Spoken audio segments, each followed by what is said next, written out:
កាន់ channel của màរៀនសូត្រសួស្តីកូនៗថ្ងៃនេះលោកគ្រូធ្វើការបង្រៀនមេរៀនភាសាខ្មែរថ្នាក់ទី1តែមុននឹងចាប់ផ្ដើមសូមកូនៗជួយចុច Subscribe channel លោកគ្រូអ្នកមួយផងណាតោះយើងចាប់ផ្ដើមភាសាខ្មែររៀនសារឡើងវិញនៅក្នុងមេរៀនសារឡើងវិញគឺយើងរៀនពីងោជើងកងោជើងខងោជើងវងោជើងសងោជើងហងោជើងអងោជើងគោងោជើងភោនិងងោជើងរោតោះកូនរៀនអាននិងតាមលោកគ្រូទាំងអស់គ្នាណាបងកបងកបងគួយបងគួយចង់គៀង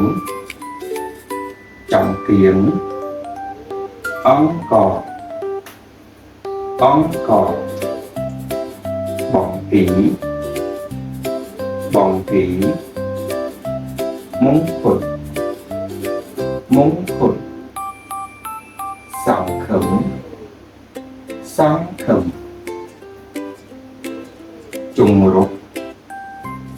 ជង្រុកពង្រឹង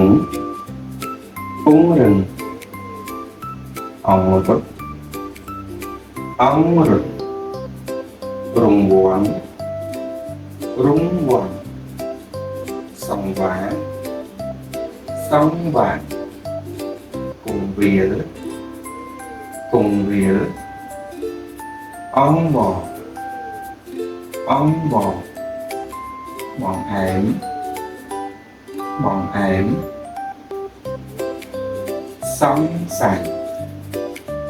សង្ស័យ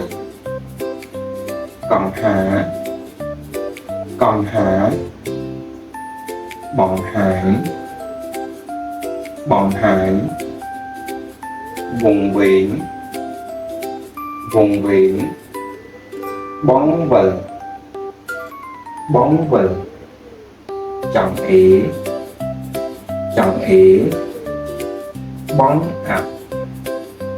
បងអាប់បងអងកាលនេះជួយដល់ម៉ាម៉ែយកចង្អេទៅអ៊ំអង្គនៅចិត្តជំរុកដល់ទៀតម៉ែយកចង្អេទៅអ៊ំអង្គនៅចិត្តជំរុកបាត់ទី2ពុកអុចចង្កៀងដើម្បីអង្គុយពិសាបងឯងដល់ទៀតពុកអុចចង្កៀងដើម្បីអង្គុយពិសាបងឯងចឹងថាតាមគ្រូដល់ទៀតណាបងកងបងគួយចង្អេ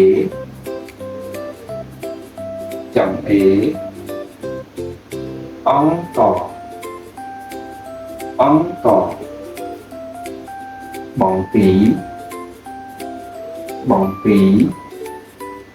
មង្គត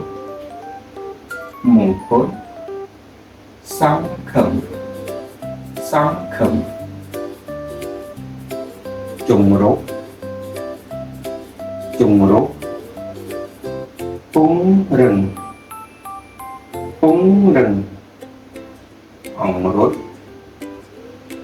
អង្រត់រង្វាន់សង្វាតគង្វាលអង្វរបងអែមសង្ស័យកង្ហាបងហាញវង្វេងបងវិលចង្អេបងអាប់ bóng ạc bóng ống bóng ống máy dốt chồng ế từ ống ống có nơi chất trùng rục máy dốt chồng ế từ ống ống có nơi chất trùng rục cúc ớt chồng kiến đàm bấy ống cuối bị xa bóng ạc cúc ớt chồng kiến đàm bấy ống cuối bị xa bóng ạc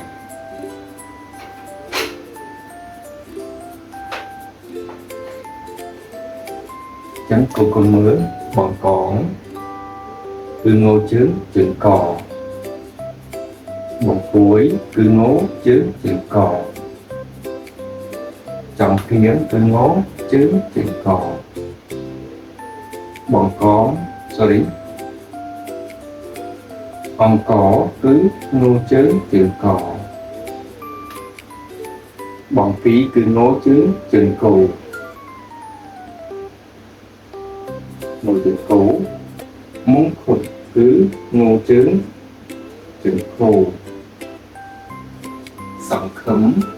cứ ngố trứng chừng khô chúng rục cứ ngô trứng chừng rô ngố chừng rục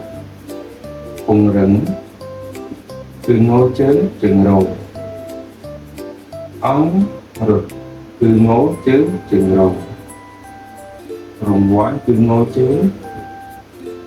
chừng vô sóng vàng cứ ngố chứ chừng vô cùng vía ngố chứ chừng vô ngõ cứ ngố chứ chừng vô một ép cứ ngố chứ chừng ô sóng sảy ngô chướng chừng sò còn há cứ ngô chướng ngô chừng hò bón hàng cứ ngô chướng chừng hò vùng quyển cứ ngô chướng chừng vồ bón vời cứ ngô chướng chừng vồ chồng é cứ ngô chướng chừng ò bọn áp cứ ngố chứ chừng ồ bọn ống cứ ngố chứ chừng ồ cần tụi tôi mới cứ nguyên ngồi chừng khổ đây là không nhất cửa nhiều kết được chỉ bọn khách bọn khóm ngồi chừng xó cứ chồng như thế ngồi chừng sò